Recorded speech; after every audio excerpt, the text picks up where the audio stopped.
Meus irmãos, boa tarde. Nós vamos iniciar agora a Escola Bíblica Dominical e eu saúdo todos os irmãos da Congregação Presbiteriana Mindu e, eventualmente, outras pessoas que, porventura, vêm também a assistir essa aula.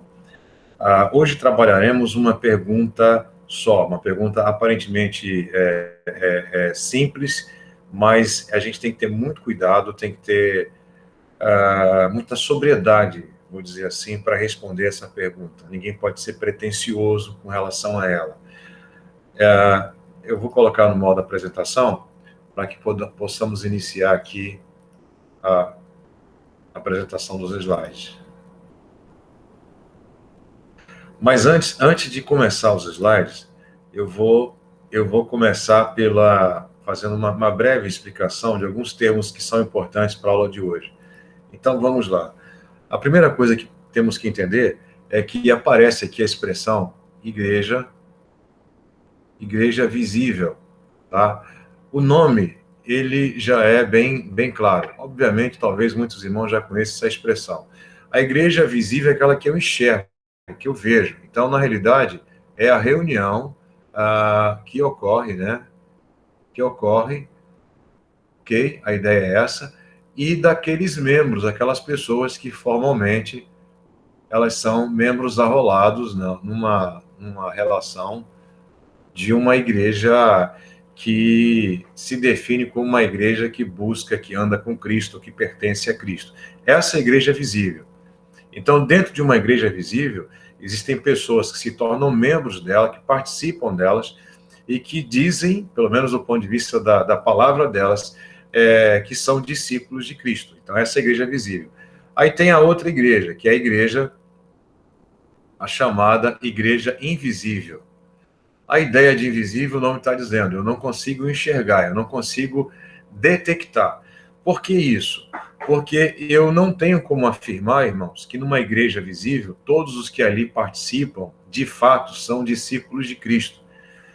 Não estou dentro do coração de todas as pessoas, não conheço a cabeça, o que vai pela mente delas, e eventualmente pode ser que alguém esteja rolado como membro, que participe das reuniões e que de fato não é discípulo de Cristo, não quer saber de fato de Cristo.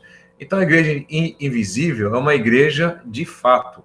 Vou colocar aqui, isso aqui é uma expressão minha, uma igreja de fato.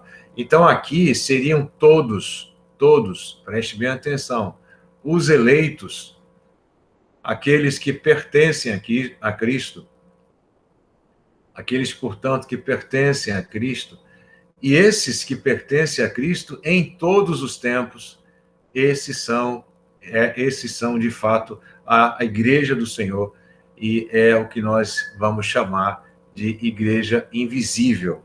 Então, a igreja invisível, eu não tenho como mensurar e dizer quem é que faz parte da igreja invisível. Só Deus pode, de fato, determinar quem são estes. Eu vi uma vez alguém fazer um comentário que eu achei assim assustador. Ele disse que, eventualmente, no momento em que aqueles que pertencem a Cristo estiverem reunidos com ele lá no céu, poderão ter muitas surpresas, tanto surpresas de uma certa forma que desagradáveis, como surpresas assim agradáveis e imprevisíveis. Então aqui eu tenho a diferença da igreja visível, que é aquela que eu enxergo, os membros estão lá, os membros em princípio professam que são discípulos, ou pelo menos estão participando das reuniões como membros da igreja, e a igreja invisível, que é aquela de fato, somente os eleitos que pertencem a Cristo. Eu volto aqui agora, e nós vamos agora para a nossa apresentação. Dito isto, explicado isso aí, então vamos agora para a gente ver a pergunta. A pergunta é: serão salvos todos os que ouvem o evangelho e pertencem à igreja?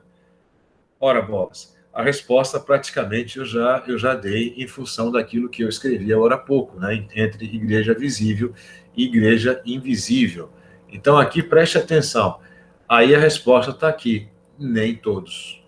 Então eu vou ter dentro da igreja visível pessoas que não pertencem a Cristo, que, portanto, elas não vão estar na eternidade com o Senhor. Então eles não fazem parte, portanto, da igreja invisível.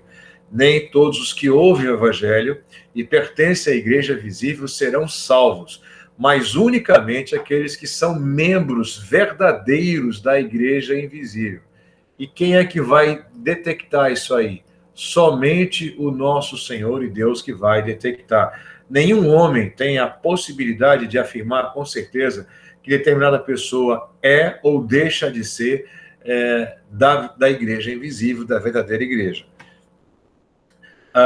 Uma explicação que eu penso que é pertinente, que é importante que nós tenhamos entendido isso aqui, é a questão do Israel de Deus. Gálatas 3,16 diz o seguinte, o apóstolo Paulo ele faz uma defesa e ele, de uma certa forma, ele repreende os irmãos da Galácia porque estavam se afastando do verdadeiro evangelho. Então, eles estavam começando a usar, a adotar práticas judaizantes e práticas estas que, de uma certa forma, poderia significar algum mérito deles e, de uma certa forma, eles estavam indo para a lei como se a lei pudesse salvá-los e esquecendo a graça. Paulo diz uma coisa muito importante a esses irmãos. Ora, as promessas foram feitas a Abraão e ao seu descendente. Então, entenda o seguinte, Israel só existe por causa de Cristo. Ponto final.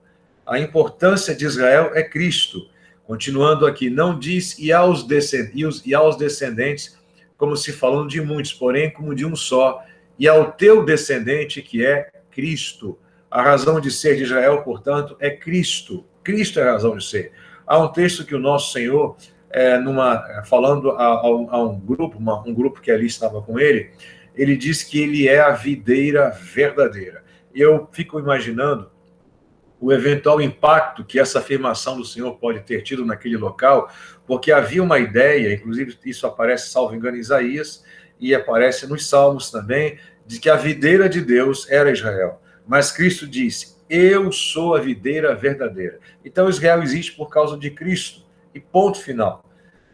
O Israel de Deus, portanto, ele é composto daqueles que eram de Israel e que andavam com Deus, como daqueles que são de Cristo, após o Senhor estar entre nós neste mundo. Gálatas 3, 26 e 29, ela esclarece isso de forma bem mais concreta. Pois todos vós sois filhos de Deus mediante a fé em Cristo Jesus, ou seja, o que habilita, o que qualifica alguém como filho de Deus é essa fé em Cristo Jesus. Porque todos quantos fostes batizados em Cristo, de Cristo vos revestistes. Dessa arte não pode haver judeu, nem grego, nem escravo, nem liberto, nem homem, nem mulher, porque todos vós sois um em Cristo Jesus. E se sois de Cristo, também sois descendentes de Abraão e herdeiros segundo a promessa. Aqui a descendência de Abraão, entendam bem, não é aquela descendência que a gente pode imaginar, uma descendência na carne. Não, é uma descendência segundo a promessa, uma descendência que vem do próprio Deus. Mais adiante no próprio texto, diz assim, porque vós sois filhos, o Senhor Deus enviou o Espírito de seu Filho, para que eles possam se aproximar do nosso Senhor Deus. Os verdadeiros descendentes de Abraão são aqueles que são de Cristo. Então, a razão de ser de Israel é Cristo. O Israel de Deus é igreja, ponto final. O Israel de Deus é a igreja. Agora, vamos lá. Discípulos que não são de Cristo.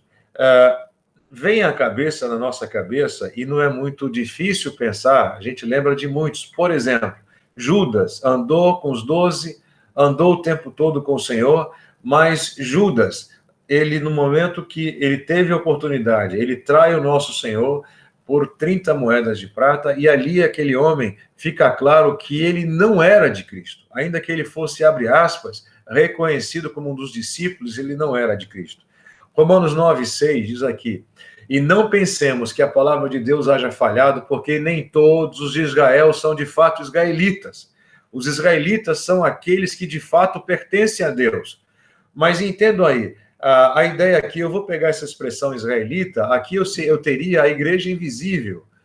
E aqui eu tenho Israel, de modo geral, todos que compõem a comunidade, mas nem todos são de fato israelitas. Mateus 8, 19 a 22, é bem interessante que o Senhor fala aqui de discípulos. Então, aproximando-se dele um escriba, disse-lhe, mestre, seguir-te-ei para onde quer que fores. Mas Jesus lhe respondeu, as raposas têm seus covis e as aves do céu ninhos, mas o Filho do Homem não tem onde reclinar a cabeça. E outro dos discípulos lhe disse: Senhor, permite-me ir primeiro sepultar meu pai. Replicou-lhe, porém, Jesus: segue-me e deixa aos mortos o sepultar os seus próprios mortos. Então a gente vê aqui dois discípulos que, de uma certa forma, estavam vacilantes. A Escritura, ela não informa o que aconteceu, mas, quiçá, talvez um desses dois não tivesse continuado com o Senhor Jesus e estavam ali junto com os discípulos. Romanos 11, 5-8, diz aqui: assim, pois, também agora, no tempo de hoje, sobrevive um remanescente segundo a eleição da graça. E se é pela graça, já não é pelas obras, do contrário, a graça já não é graça. Que diremos, pois? O que Israel busca, isso não conseguiu, mas a eleição alcançou e os mais foram endurecidos. Como está escrito, Deus lhes deu espírito de entorpecimento, olhos para não ver e ouvidos para não ouvir, até o dia de hoje. Então, esse Israel que está de coração duro, que não entende Cristo, esse Israel não é o Israel de Deus. O Israel de Deus é a igreja que o Senhor conquistou, que o Senhor alcançou pelo seu precioso sangue derramado na cruz. Há um detalhe, irmãos, bem interessante, que a gente vai entender bastante essa questão. Eu coloquei de propósito aí: religiosidade sem religião. Lembrando aos irmãos que a ideia de religião, a ideia da palavra religar, ou seja, voltar a ligar a relação entre Deus e os homens, uma espécie, uma reconciliação. Então, a verdadeira religião, como o Tiago diz, visitar os órfãos e as viúvas, é alguma coisa prática. E a religião professada, aquela religião de buscar a Deus, ela é importante. Agora, a religiosidade somente externa, que não tem, de fato, uma religação com o Senhor, não serve para absolutamente nada. É mais ou menos você querer a propiciação e sem a expiação. O que é a propiciação? É aquela expectativa de que Deus seja propício, favorável a você, que a ira de Deus seja aplacada, porque você está debaixo do justo juízo dele. Essa é a ideia de propiciação, que o Senhor Deus, ele não venha com a sua mão forte sobre mim, mas sem expiação, sem arrependimento, sem confissão de pecados, sem o pedir perdão. Então, muitos querem propiciação, mas não querem expiação. Então, aí começa a ficar um pouco evidente que estes, de fato, eles não pertencem à igreja do Senhor. Salmo 51, 16, 17, nos diz aqui: pois não te comprases em sacrifícios, do contrário eu te os daria, e não te agrada de holocaustos. Sacrifícios agradáveis a Deus são espírito quebrantado, coração compungido e contrito, não o desprezarás, ó Deus. Então aqui, preste bem atenção, ele fala aqui de sacrifício de holocaustos. Sacrifícios e holocaustos sem sinceridade, sem arrependimento, sem a busca do perdão de Deus, é uma religião infrutífera, não serve para absolutamente nada.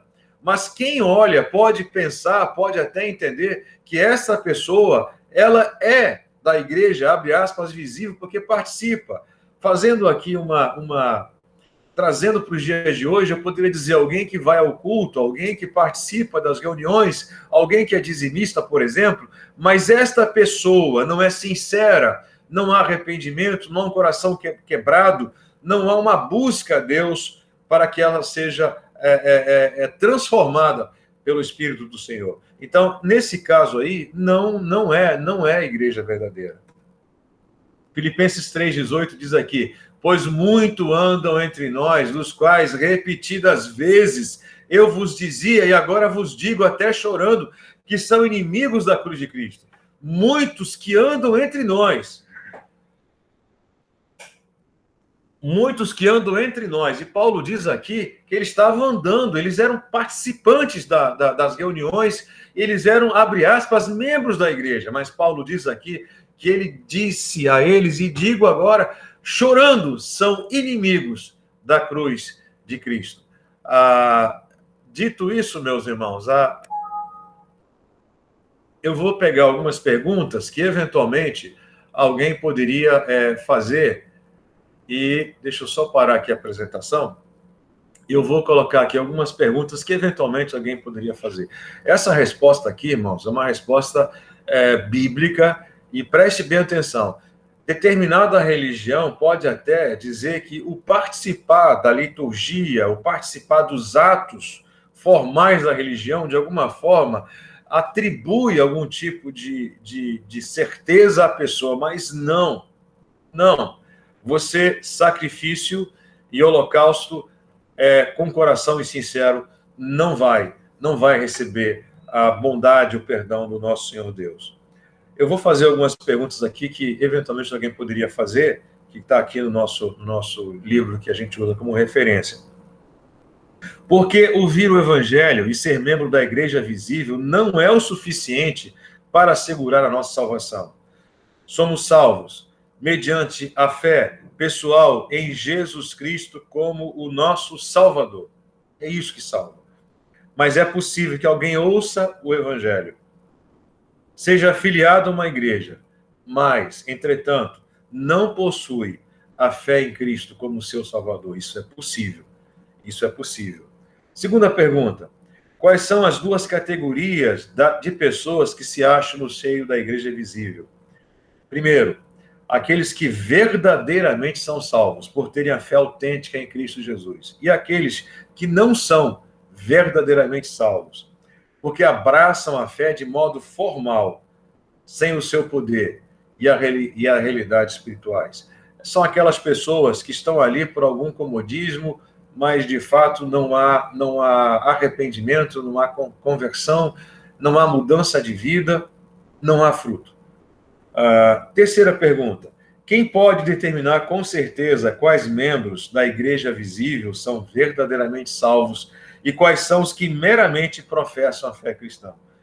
Meus irmãos, somente Deus é que pode, com absoluta certeza. Nenhum homem, por mais que você possa achar que há evidências concretas de que aquela pessoa, ela de alguma forma, ela não anda com Cristo, é perigoso você afirmar quaisquer coisas de quem quer que seja, tanto no sentido positivo quanto no outro sentido.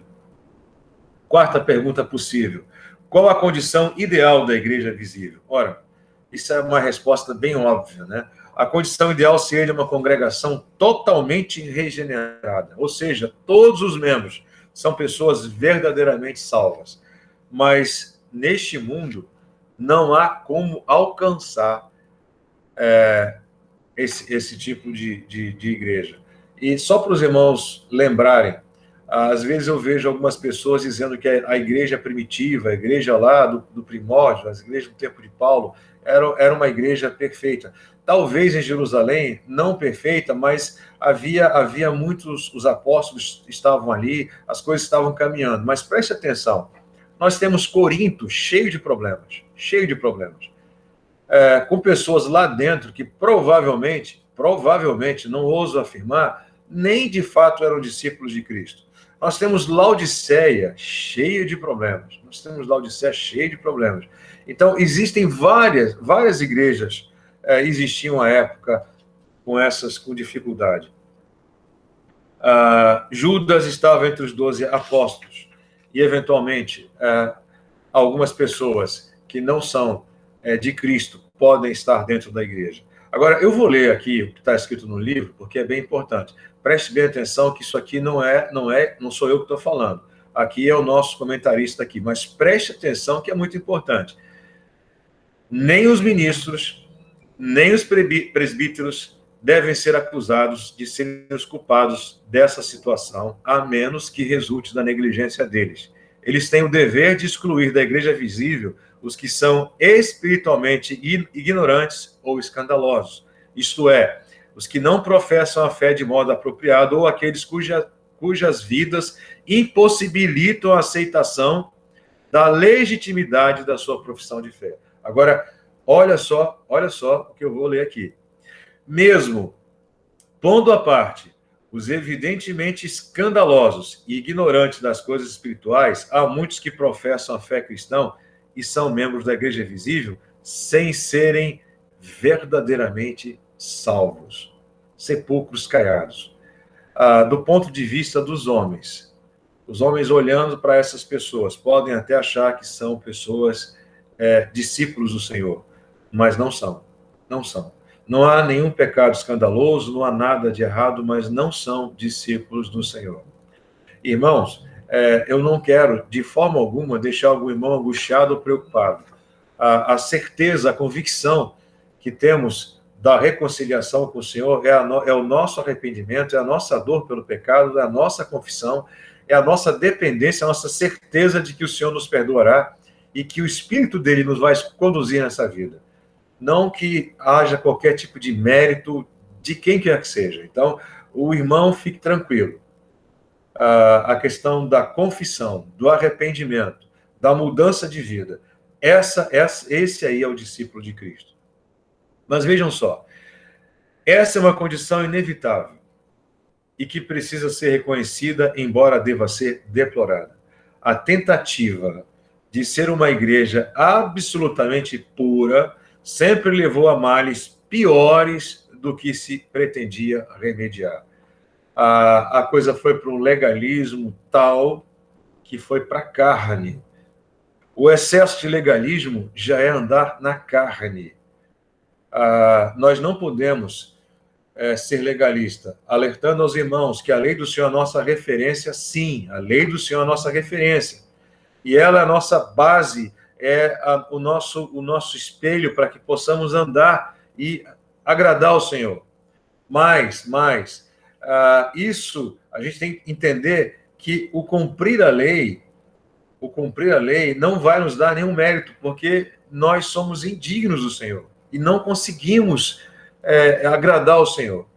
Porque ali e acolá, nós descumprimos, de alguma forma, em ação, em omissão, em pensamentos e etc, etc. Então, é muito complicado, porque quando você quer separar, quando você quer purgar daquele que você entende que não são verdadeiramente discípulos, você pode cometer uma injustiça e você pode ficar somente com pessoas que são extremamente formais do ponto de vista da sua aparente pureza, santidade.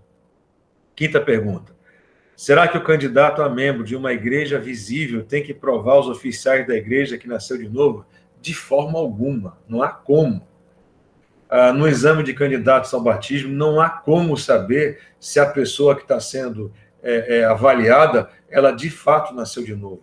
O que se vai ouvir e o que se vai acatar é o que ela diz. Então, eu vou ler aqui. Certamente que não. Os oficiais da igreja deverão aceitar a profissão de fé do candidato como verdadeira na impossibilidade de se provar o seu descrédito. Não é dever de ministros e presbíteros tentar examinar o coração das pessoas para ver se elas realmente nasceram de novo. A base para ser membro da igreja visível é uma profissão de fé verossímil e obediência, não a demonstração de regeneração. A aceitação de um candidato a membro fundamenta-se na suposição e não na comprovação. Somos incapazes de ter certeza. Somente Deus pode isso. Ele não tem que provar que seja convertido. Supõe-se que ele saiba do que está falando e que esteja dizendo a verdade ao fazer a sua profissão de fé. A não ser, obviamente, que haja sinais tão evidentes que aí fica claro que ele não está falando a verdade. Qual deveria ser o alvo particular de cada um dos membros da igreja visível? Todo membro da igreja visível deveria almejar não apenas a plena certeza de ser um membro desta igreja, mas também a de ser alguém verdadeiramente salvo pela fé individual em Jesus Cristo como o seu Salvador. Então, que o Senhor nos deixe assim, eu falo com temor e tremor, que tenhamos muito cuidado para que não julguemos ninguém. E que fique claro, irmãos, que aquele irmão que reconhece que é pecador, sabe que é indigno, busca o perdão de Deus, reconhece Cristo na cruz, o Espírito guia ele é salvo, ele é convertido. Eventualmente, até muitas vezes, ele pode estar passando por uma fase da vida, ele pode ter caído em pecado, mas essa convicção dele é dada pelo Espírito. É até aqui uma aula bem breve, bem tranquila. Eventualmente, se os irmãos quiserem fazer uma pergunta, poderão fazê-lo e eu posso responder no grupo do WhatsApp. Então, que o Senhor abençoe cada um de vocês. Vamos fazer uma oração e pedir a graça, a bondade e a misericórdia de Deus em nossas vidas. Senhor Deus, tem misericórdia, Pai, tem misericórdia. Nos guarda de julgar quem quer que seja. Nos guarda de julgar quem quer que seja. Nos dá essa convicção, Pai, baseado não em méritos nossos. Pelo contrário, baseado na certeza, na convicção da nossa indignidade e na dependência da Tua graça para que possamos ser justificados. Não por nada que fazemos ou deixemos de fazer, mas por causa da Tua graça e da Tua bondade. Nos livra, Pai, de julgar, nos livra, Pai, de também afirmar que aquele ou aquele outro, por causa da exterioridade, ele seria de fato um discípulo do Senhor. Senhor, tem misericórdia. Em nome de Cristo Jesus que nós te oramos, Senhor. Amém. Que o Senhor guarde cada irmão nesse domingo e dê uma semana abençoada. Deus abençoe cada um dos irmãos.